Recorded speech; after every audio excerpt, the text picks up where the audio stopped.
Dear students, good morning. Today economics classes topics is elasticity of demand.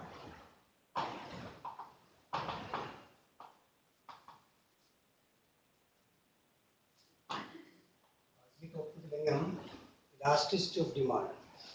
जैसा कि पीछे के चैप्टरों में हमने थ्योरी ऑफ डिमांड पढ़ा, डिमांड की डेफिनेशन पढ़ी है, उसमें लॉ ऑफ डिमांड पढ़ा। Law of demand states that when other things remaining the same, the price of the commodity is increased, then the quantity demanded decreased, and vice versa. That is called law of demand. Price के बढ़ने पर quantity demanded घट जाती है और price के घटने पर क्वांटिटी डिमांडेड बढ़ जाती है। इसे लॉ ऑफ डिमांड कहते हैं। अब लॉ ऑफ डिमांड केवल डायरेक्शन को शो कर रहा है, क्वांटिटी को शो नहीं करता। तो क्वांटिटी को शो करने के लिए जैसे प्राइस बढ़ी है तो कितनी क्वांटिटी घटी है, मात्रा को नहीं बताता, केवल डायरेक्शन दिशा को ज्ञान करवाता है लॉ ऑफ डिमांड। इस मात्रा का ज्ञान करने के लिए हम इलास्टिसिटी ऑफ डिमांड पढ़ेंगे। इलास्टिसिटी का मतलब होता है चेंज, डिमांड में चेंज कितना है, परसेंटेज चेंज कितना है, वो पढ़ेंगे हम। तो इलास्टिसिटी ऑफ डिमांड क्या, to change consumers income and related goods price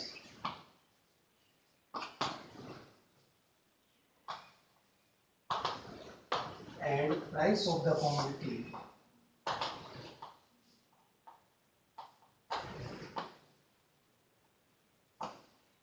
are changed, then the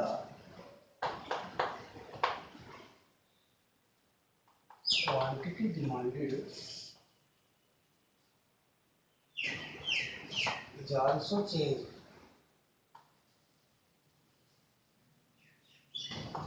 That is called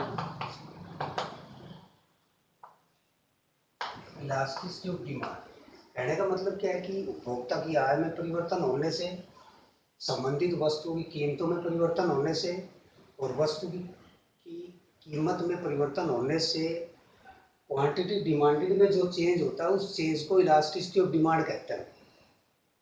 यानी कि इन तीनों की वजह से इलास्टिसिटी यानी कि डिमांड में चेंज होगा, क्वांटिटी डिमांडेड में चेंज होगा, उसकी वजह से डिमांड में चेंज हो जाता है, तो उसे हम इलास्टिसिटी ऑफ डिमांड कहते हैं। There are three types of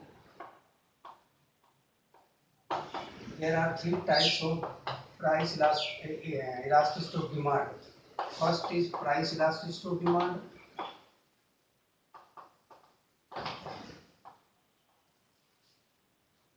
second is income elasticity of demand, third is cross elasticity of demand. ये तीनों इलास्टिसिटी ऑफ डिमांड है, प्राइस से रिलेटेड है, ये इनकम से रिलेटेड है, ये क्रॉस यानी कि रिलेटेड गुड्स प्राइस से रिलेटेड। इन तीनों की वजह से क्वांटिटी डिमांडेड में चेंज हुआ, तीनों को ही हमने यहाँ डिसाइड किया है। अब हम यहाँ लेंगे पहले price elasticity of demand. To change in quantity demanded is divided by to change price of the commodity is equal to percentage change in quantity demanded is divided by percentage change in price of the commodity। यानी कि मांगी गई मात्रा में प्रतिशत परिवर्तन को कीमत में प्रतिशत परिवर्तन से डिवाइड करते हैं, भाग करते हैं, तो उसे प्राइस इलास्टिसिटी ऑफ डिमांड कहते हैं। It is the ratio between two change in quantity demanded and price of the commodity. यह एक रेशियो होता है, इसके आधार पर प्राइस इलास्टिसिटी ऑफ डिमांड को फाइंड आउट कर सकते हैं हम कि भी कितना चेंज हुआ है क्वांटिटी डिमांडेड में। अब हम इसकी डिग्री लेंगे, degree of price elasticity of demand.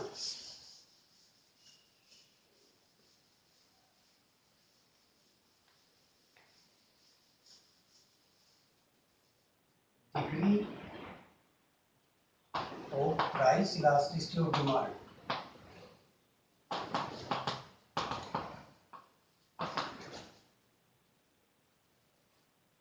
There are 5 degrees of price elasticity of demand. First is perfectly elastic demand. Second is perfectly inelastic demand. Third is unitary elastic demand. Fourth is greater than unitary elastic demand and less than unitary elastic demand. There are 5 degrees of price elasticity of demand. तो हम पहला कर रहे हैं. First is perfectly elastic demand. When other things remaining the same, the slightly change in price of the commodity, then the quantity demanded will be inflatively changed. जब यदि अन्य बातें समान रहें, किसी वस्तु की प्राइस के थोड़ा सा चेंज होने पर, स्लाइटली चेंज, थोड़ा सा चेंज होने पर क्वांटिटी डिमांडेड में अनंत मात्रा में परिवर्तन होता है, तो उसे परफेक्टली इलास्टिक डिमांड कहते हैं. वी शो इट, जैसे हम कोई एग्जांपल लें, किसी वस्तु की प्राइस यदि हम थोड़ी सी मामूली सी बढ़ा दें तो उस वस्तु की डिमांड घट करके जीरो हो जाएगी, शून्य हो जाएगी. बहुत ज़्यादा गिरेगी, गिरती गिरती शून्य हो जाएगी, जिसे हम फिगर में प्रूव कर सकते हैं.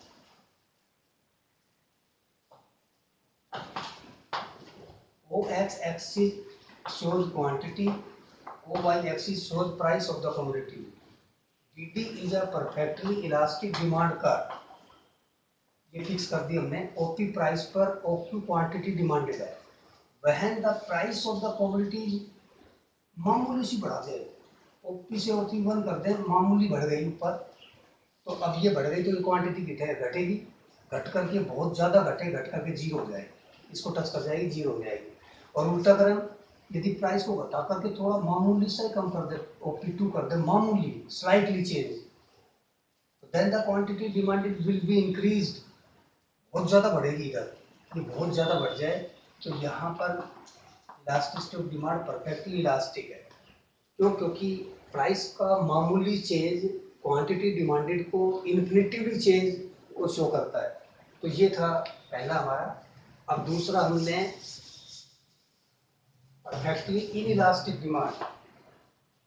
When other things remaining the same, the price of the commodity changed. There will be no change in quantity demanded. Price के घटने बढ़ने पर क्वांटिटी डिमांडेड सेम रहे, कोई चेंज नहीं हो. लाइक दिस, हम इसे कर्व में प्रस्तुत कर सकते हैं. DD is a perfectly inelastic demand curve. When the price is OP, then the quantity demanded is OQ. When price increase from OP to OP1, then the quantity will be same, and the price decrease from OP to OP2, then the quantity is also will be same. तो यहाँ D is equal to 0 है. 0 का मतलब इस पे change नहीं है. अनिवार्य वस्तुओं पर ऐसी होती है, अनिवार्य नेसेसिटीज की जो गुड्स है, साल्ट है, माचिस है, इनकी इस प्रकार की इलास्टिसिटी ऑफ डिमांड होती है. ये थी दूसरी. अब तीसरी ले हम unitary elastic demand.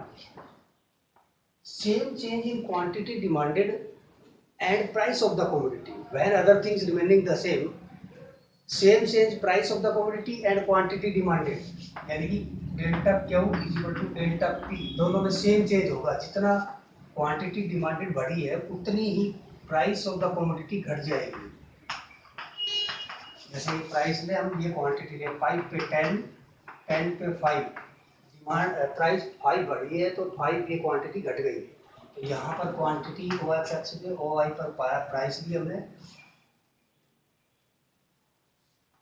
DD is a demand का, यूनिटरी डिमांड का.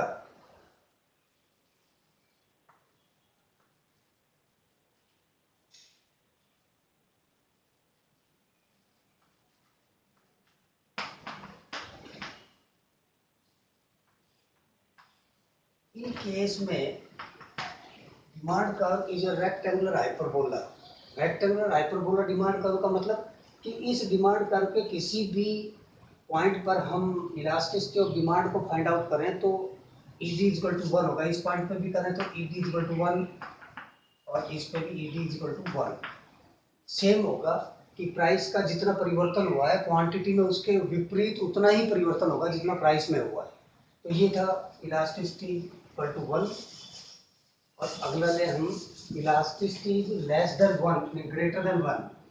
Elasticity is greater than 1 when other things remaining the same, more change in quantity demanded than price of the commodity, delta Q is greater than delta P.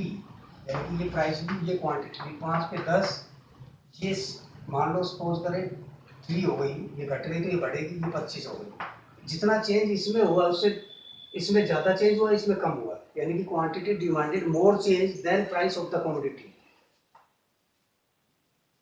ये quantity